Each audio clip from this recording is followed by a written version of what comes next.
Coco Martin may malalaking proyekto pagkatapos ng Batang Quiapo.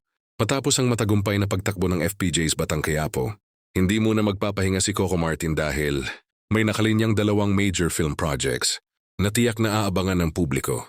Maalalang ipinahayag sa isang press event na nakipag-partner ang aktor sa kilalang direktor na Eric Mati at producer na Dondon Monteverde para sa sunod-sunod na pelikulang itinuturing na pinakamalalaki sa kanyang career. Nakaplanong matapos ang Batang Quiapo ng Marso sa susunod na taon, unang nakatakdang gawin ni Coco ang On the Job Maghari, isang prequel ng hit movie universe na On the Job. Gagampanan niya rito ang kabataang bersyon ni Mario Maghari, isang karakter na may madilim at masalimuot na pinagmulan. Ayon sa initial production timeline, target mapalabas ang pelikula sa 2026. Tinaasahang magiging matapang, gritty, at puno ng bagong estilo mula sa aktor. Kasunod naman nito ang mas ambisyosong proyekto na may pag-asa, The Battles of Andres Bonifacio.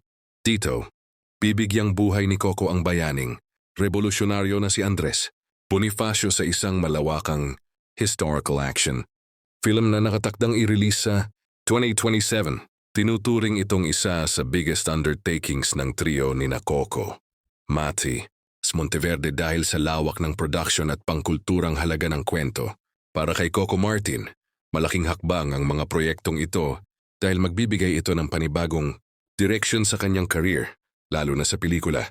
Matapos ang halos 2 taon ng heavy work sa primetime drama, handa na ang aktor na sumabak muli sa mas cinematic, malalim at big-budget na storytelling. Tiyak na magiging usap-usapan ang paglipat niya mula telebisyon tungo sa seryosong film universe. Sa ngayon, nananatiling abala ang buong team sa preparasyon at pre-production.